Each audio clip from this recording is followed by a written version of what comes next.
you guys. Oh, nice, nice. Please save your Thank you cloud, so huh? much, Ritika. Let No, it I'll not rain. share it today, the other two recordings.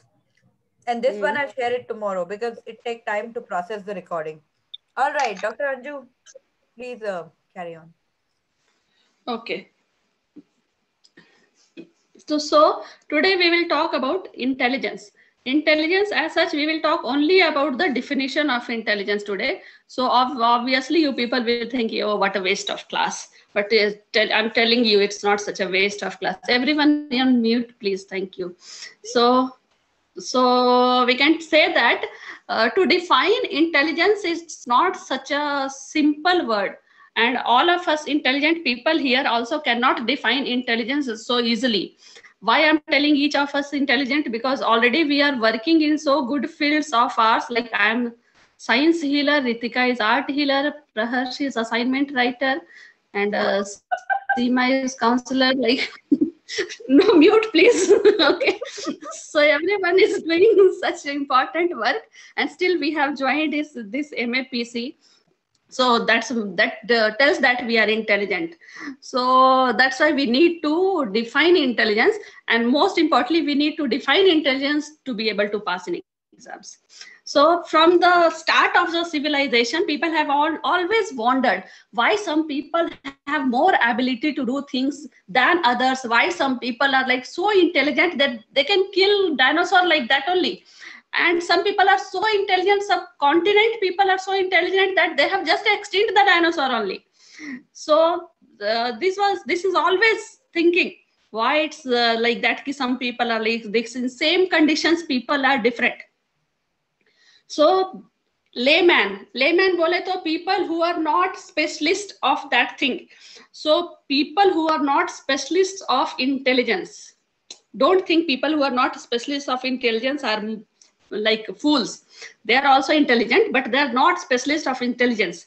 So they are laymen. They think that presence of such qualities like alertness, quickness of mind, and level of one's academic success or status in an occupation or acquisition of very important posts in particular field is called intelligence.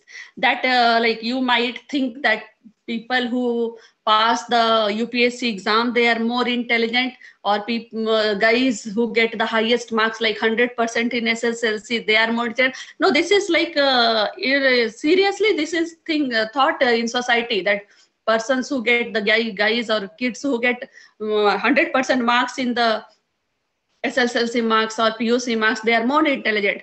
But I feel it's not like that, because people who get more marks, it's more related to the memory than to intelligence. And Tarun will tell more about how the information got detailed inside their mind to retain in memory and getting so much marks inside the exams. Okay, so here we are not talking about memory. We will maybe including memory also in that, but not exactly memory as such.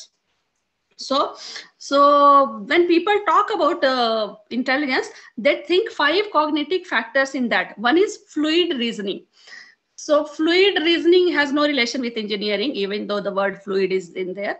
So fluid reasoning is thinking, and means like a liquid, you get adapt to something. Like people of our generation, we are grown up in an era where we were hardly having telephones in our houses, and now everyone is having like smartphones and smartest phones in their hands.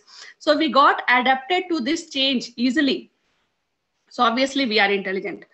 So some people may not get easily adapted to that. There we can say that there is intelligence less.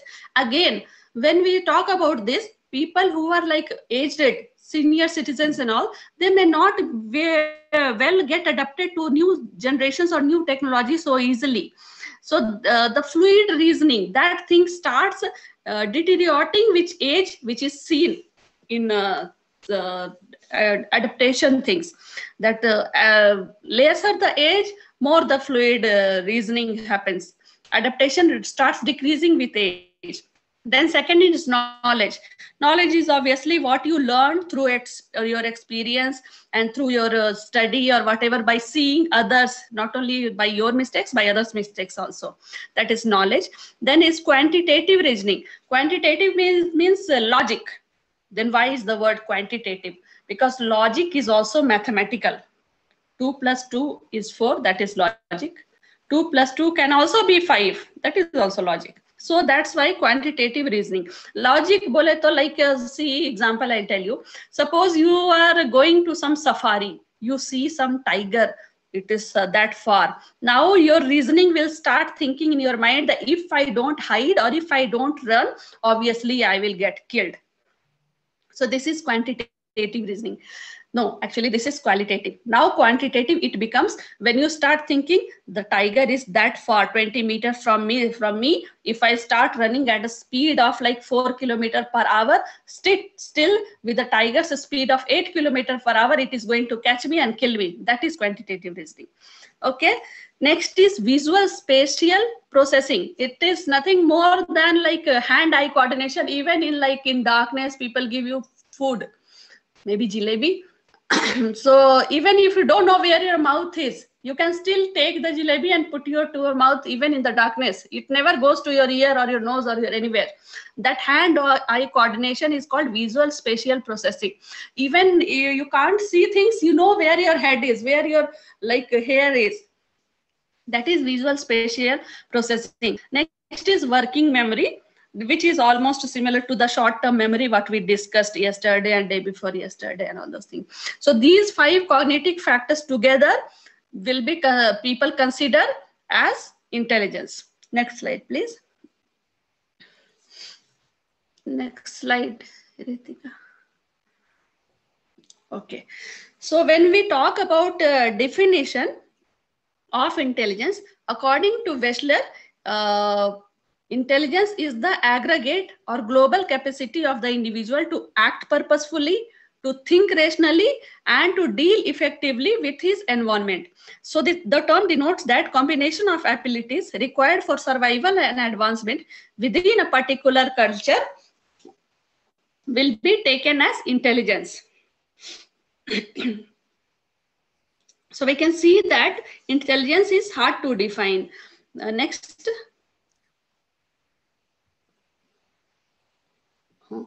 So when we take about definition, obviously definition comes from long. Each of us have different definitions, but we have to reach somewhere a universal definition so that everyone should accept. It's not like you will make one definition and it will work. So each person will have their own definition. Each person is rancho in themselves. So we should have one universal definition. For that, so many people have worked towards this. So psychologists have long debated how to best conceptualize and measure the intelligence. First, they have to conceptualize. Okay, this is intelligence. This part is intelligence. This part is memory. This part is adaptation. They wanted to segregate things. And also they wanted to measure it. Okay, this is 2 kg of intelligence. This is 2 liters of memory, like that, measurable. So this measurement and conceptualization include many types of intelligence. Types of intelligence we will read later units. Also, they wanted to know the role of nature versus nurture in intelligence and how intelligence is represented in the brain and the meaning of group differences in intelligence. So the study of human intelligence dates back to the late 1800s when Sir Francis Dalton, he was actually the cousin of Charles Darwin. So you know this sibling rivalry and all those jealousy things. So when the Galton saw that Charles Darwin is doing the origin, I should also do the origin of intelligence. If he can do the origin of people, I can do the origin of intelligence. So he became one of the first people to study intelligence. Alfred Binet, he is a French psychologist. He gave the modern approach to understand the concept of intelligence and began his work together with his colleague Theodore Simon. This Theodore is one confusing character. His name changes somewhere. So you don't worry, all Simon are same. Go back, Simon, go back. Okay, next. Okay. And go back. Okay, so in the early 1900s, I told you this Binet and this Simon, they both started like torturing us. So they began working in Paris to develop a measure that would differentiate the students. I mean, they were working in a school to differentiate between students who are fast learner and students who they started doing quantitatively. So what they were doing, why they were doing this, they wanted teachers to segregate them. These are fast learner students, keep them in batch A. These are slow learner students, keep them in batch B. These are fast learner students, teach them this way. These are slow learner students, teach them this way. For that purpose, they started doing this intelligence ka segregation. Okay, next.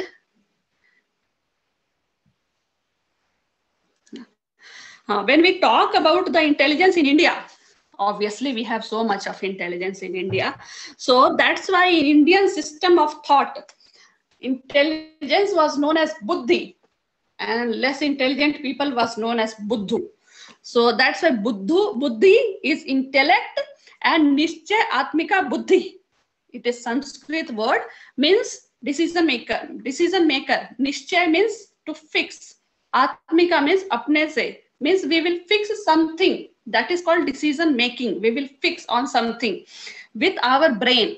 That is nishchay atmika buddhi. It is described as an inner instrument, means antahkarana. It is already inside us. I have done whole dissection. I didn't find it antahkarana inside. But anyway, it is an inner instrument which possesses wisdom, prudence, emotion, societal values, and relations. Whose English is good? All of you know the meaning. I had to see prudence in the Google. All things which is having prudence, wisdom, emotions nowadays is dying, but anyway, in old time it was there.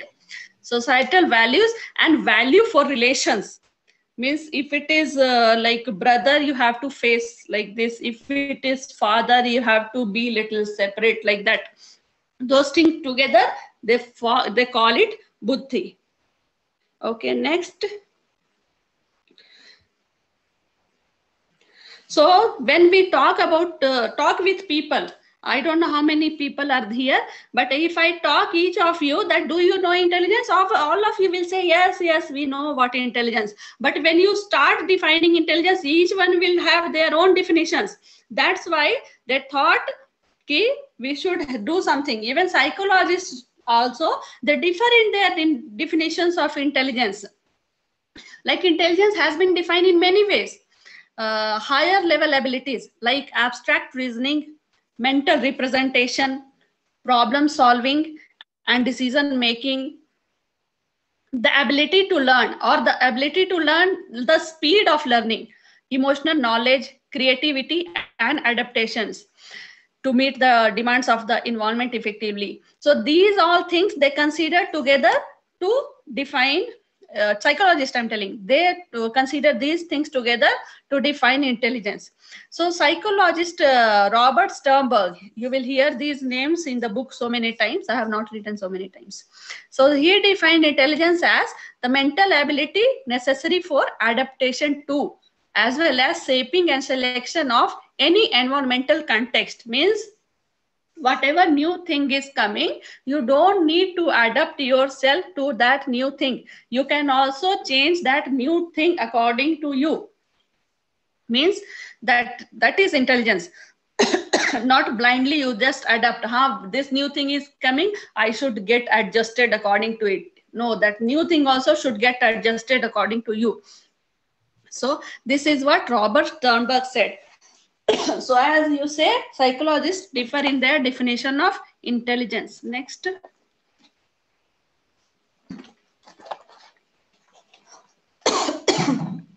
So when we take theoretical definition, theoretically, intelligence has been defined as sum total of, here also mathematics came again, sum total of everything you know, plus the ability to learn or profit from experience. what you have seen in the past. I'm drinking water, don't Okay. worry. What you have seen in the past from the I did last time this thing, and the result was not appropriate to me, so I should not do this thing this way. That is how you learn from the past. And also, like, from experience, someone invested in mutual funds, I should also invest, so I should get profit. That is experience. And the ability to solve problems, like suddenly someone came, pregnant lady, 9 months, yes, delivery. That is ability to solve problems. And the ability to cope with the demands of the environment. Means the people are coming to buy clothes. So it's not necessary in your shop only clothes should be good. Also, the shop should be having mirror everywhere. It should be AC. That is demand of the environment, because people does not come only to buy clothes. They come to buy clothes and to make it an experience. Buying clothes should be seen as an experience. So that is the demand of the environment. This I'm giving you examples. Don't write like that in the exams. Okay, so these all things together, if you add, then it becomes equal to intelligence. Such a simple mathematics, I tell you. So we have seen that using intelligence as a general level for so many cognitive abilities, that it defies a specific definition. Some people will say someone is like bringing highest marks, he is so intelligent. Someone is so rich, he is so intelligent. Politicians, so by default, are intelligent. So that's why it defies a specific definition. So next. So in 1921, to do this, in 1921, a symposium was organized. Symposium is Bada Bhai of seminar. So symposium was organized to define intelligence. 13 psychologists who are specialists of intellectual assessment, they were called to define intelligence. So what it was seen that 13 experts of intelligence have 13 different definitions of intelligence. That is so nice. Next. So some of the definitions, I am not giving you all 13 definitions because it's not given in the book. So some of the definitions which were given by those intelligence specialists are intelligence, that is to say reasoning, judgment, memory, and the power of abstraction. This was told by Binet. Then intelligence is a general capacity of the individual consciously to adjust his thinking to new environments. This is what I told about adjusting to smartphone, how we do.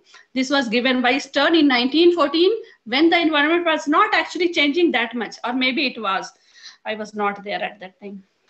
Then another definition was given by Terman, that an individual is intelligent in proportion as he is able to carry an abstract thinking. Means here almost you are comparing two people. One work you give to two people, how they do. So if some person is doing it better, means that person is more intelligent. Spearman, this is another fellow who will eat our head.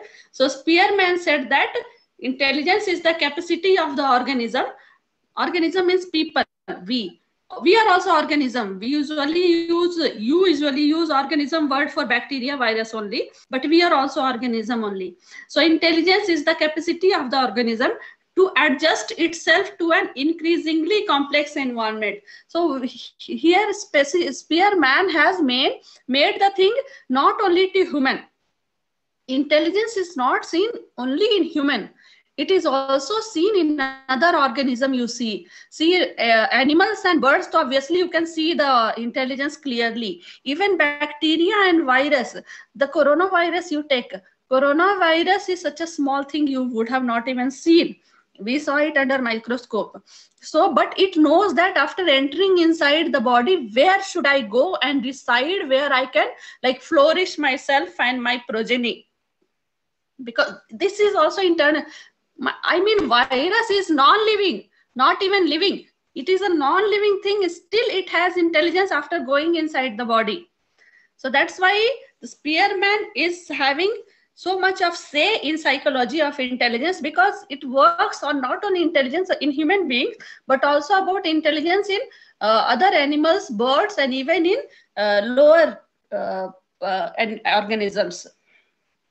Okay, next. So as it was in 1921, the symposium was done to define intelligence, which was unsuccessful, obviously. So in 1986, Stauber and Determan again, they collected 24 prominent scholars to ask for define intelligence, and again they gave 24 different definitions. Like, be it 1921 or 1986, things have not changed. I think even today, if we do that, still the things will come same way. Next. Oh, it's the next one. This is next. Yeah, next slide. Okay, so in the before that, any other? It's there. Yeah. This was the one you were talking about. This is the next. Yeah, this is the next slide. So in 1921 survey, the 13 people who gave different definitions, when the elements like common elements were definitions, so it is seen that they concentrated mainly on number one, higher level abilities such as abstract reasoning, mental representation, problem solving, and decision making, ability to learn, and adaptation to meet the demands of the environment. 1921 people thought these are the main things which constitute the intelligence. In the 1986 survey, the most common elements which were extracted from the definitions given by the 24 people are the higher 7 theories of intelligence. By that time, the theories of intelligence had come. G and S factor. G is actually general intelligence. General intelligence means generally what you do. Like if something comes above you, you dodge. This is general intelligence. So, S factor is some special skills. Like if car driving is also special skill. Such kind of special skills are S factors. I will talk about theories later. So when in 1986 survey, I know general and specific, perhaps I know. So in 1986, by that time, everyone had known about the theories. So they talked about the theories of intelligence, and accordingly they defined the intelligence. And also they talked about which is valued by culture, means a person who is living in India should define intelligence according to the Indian culture, not according to an American culture. Means if person is understanding in which culture he is living and he shows intelligence in that, that person is called more intelligent. And executive processes, these will also come further. Next. Yeah, so Snyderman and Rothman in 1987, they presented responses of over 1,000 experts. So till now we had 13 experts that failed, 24 experts that also failed. So now Snyderman and Rothman, they started working with 1,000 experts. The bigger value, better results. So that belong to different disciplines. They not only took the psychologists, now they took psychologists, sociologists, educationists, and genetics specialists. They all talked in different, and there was nearly unanimous agreement that abstract reasoning, the capacity to acquire knowledge, how fast you acquire the knowledge, and problem solving ability, these are the important elements of intelligence. This is what Snyderman and Rothman came to know in 1987 after talking intelligent people. Someone block Praharsh and we'll go ahead.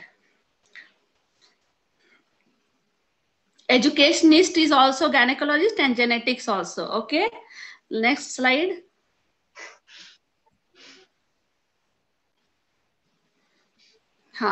So when this is a table given in our book showing the responses of experts of 13 elements of intelligence.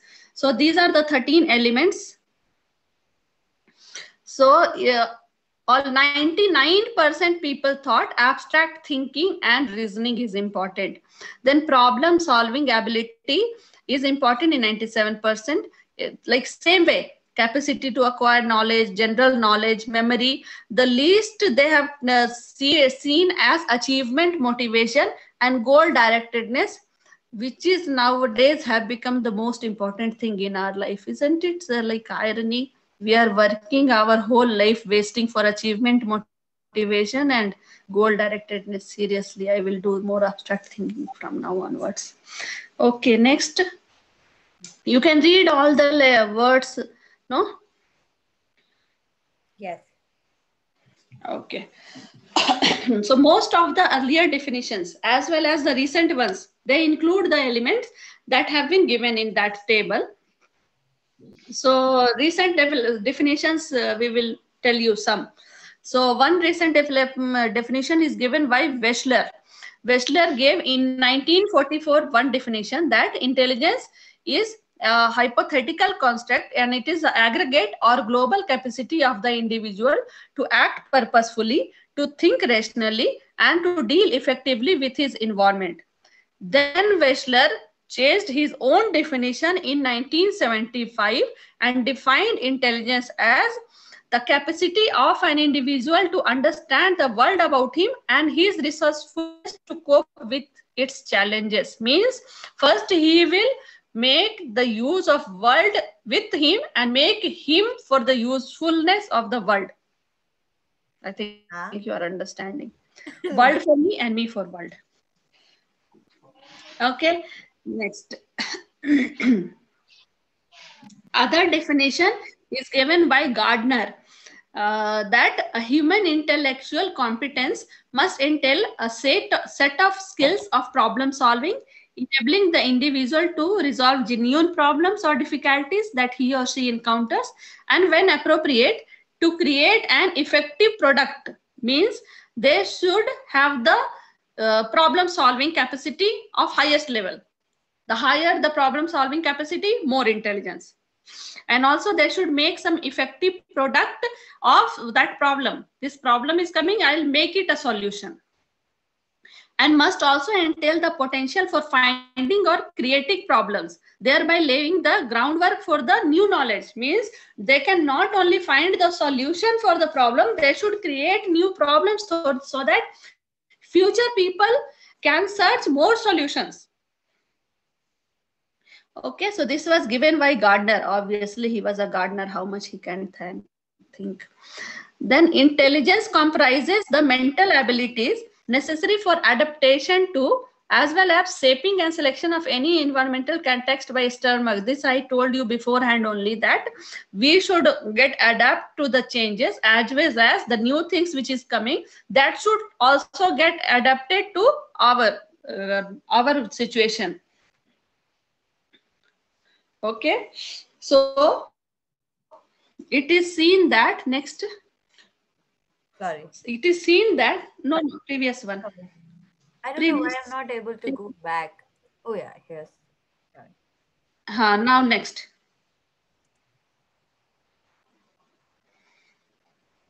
Yeah, so we have seen that in recent definitions, the common element of several of these definitions is adaptation, the ability to modify one's behavior to meet the environmental demands. Second common element is the ability to think abstractly using symbols.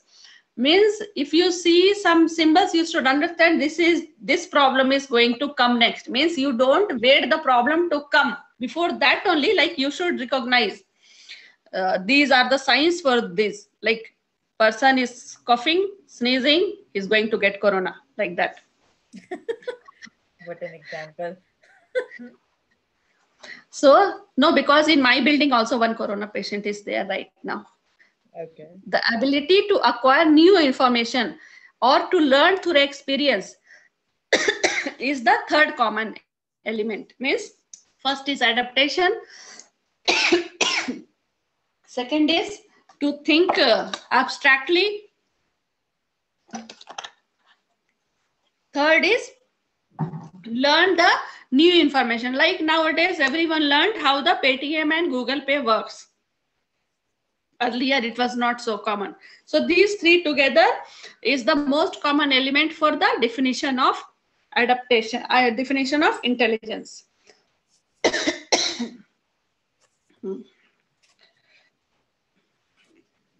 Okay, next.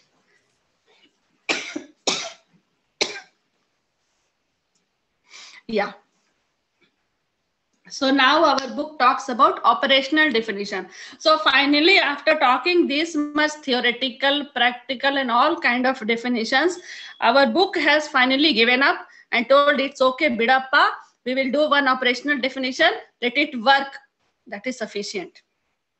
So observing the diversity of theoretical definitions in 21 ka survey, that 13 people wala, Boring in 23, Boring was his name, don't feel that he was bored. So Boring in 1923 defined that intelligence is something which the intelligence test can measure. As simple as that. So what is hemoglobin? Hemoglobin is something which the hemoglobin test can measure. Like that. Those kind So of answers only we'll write. So intelligence has nothing to do with the person or his thinking or his skills, anything. Intelligence is something what the intelligence tests can measure. Previous, we are still there. Previous one. Sorry. Yeah. So most intelligent tests have been constructed with the assumption that intelligence is some kind of general attribute, more or less of which exists in everyone, like adaptation, thinking, reasoning, and all those things. It is present in everyone. You don't need to develop it. It is already present. And which determines how an individual will be able to deal. It will tell you, like intelligence, you can't grow. You can't give water and more fertilizer to grow your intelligence. Either you are intelligent or you are not intelligent, or you are this much intelligent, because intelligence is now measurable thing. It is quantitative thing now, intelligence. So it's not that ki, you can tell that yeah, I'm intelligent and everyone will agree. Now they will test you. If you are intelligent, show me how much intelligent you are. It is like it's a measurable thing. So, and it comes out of things which is already there inside you. And it determines how you will deal with a problem if it comes in front of you. So I'm not going to discuss about intelligence test because it is a thing of unit 3. Next.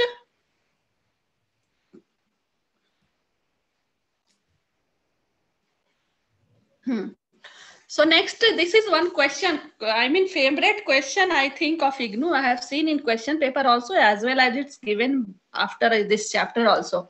So what is historical perspective on the human abilities and individual differences? So historical perspective we have to talk about here. So it is extremely surprising that in spite of tremendous advances in the science, by 1800, the studies of human abilities were not undertaken until the third quarter of the 19th century. So as I told you, here again comes the Francis Galton. Who was he? Anyone remembers? No. He was cousin of Charles Darwin. Correct. So as I told you, he was jealous of Charles Darwin because he gave the origin of species, and Francis Galton also wanted to do something. So he again impressed by Charles Darwin. He was his cousin, obviously. So he gave increasing attention to work of intelligence. So he worked towards the measurement of anthropological. Anthropology, everyone knows what it is. Study of evolution. Yeah, evolution. It's the study of evolution on human body.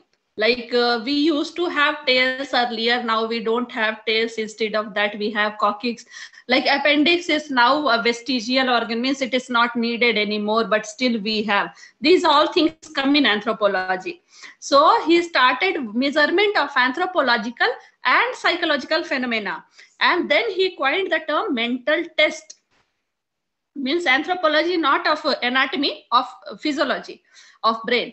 So he coined the term mental test and invented the first psychological test methods to measure the intelligence and ability. And he founded the first test laboratory in London in 1882.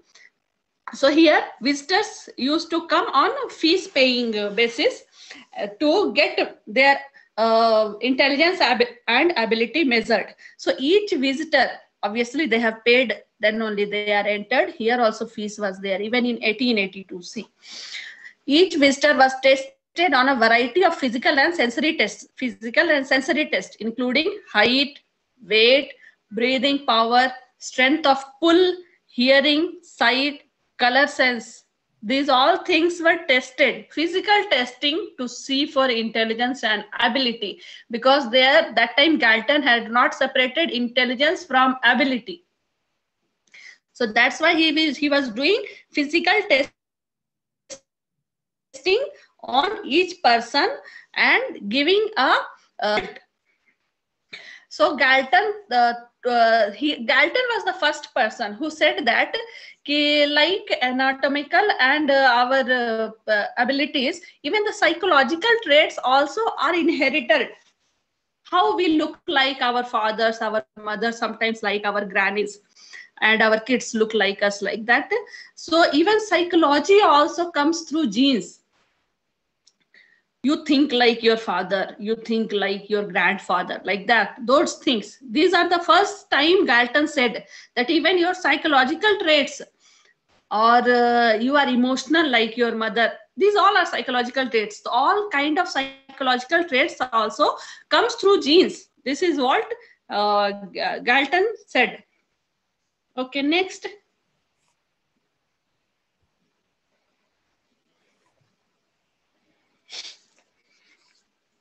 So after Galton, Carl Pearson was his student. He also developed the product moment correlation test for the same thing.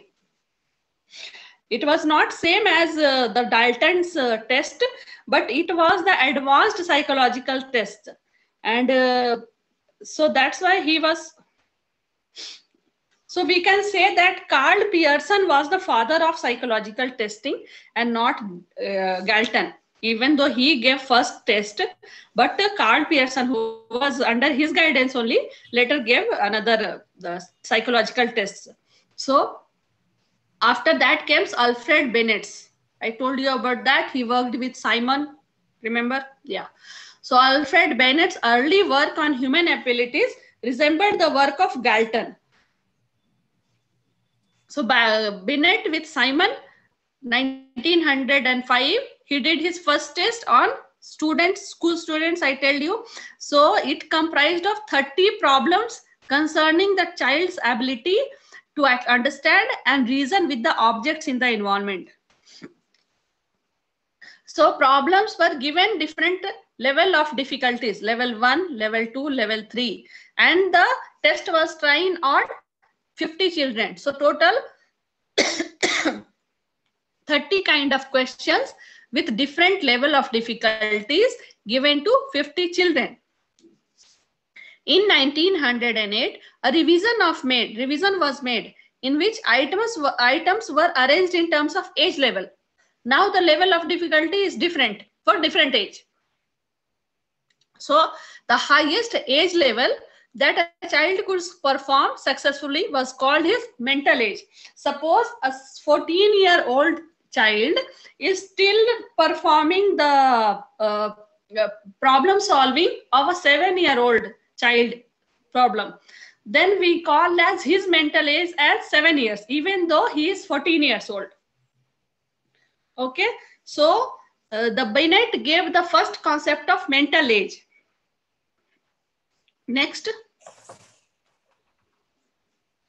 So later, William Stern in 1914 suggested that this be divided by the chronological age for each child, and when multiplied by 100 becomes the intelligence quotient or IQ, which we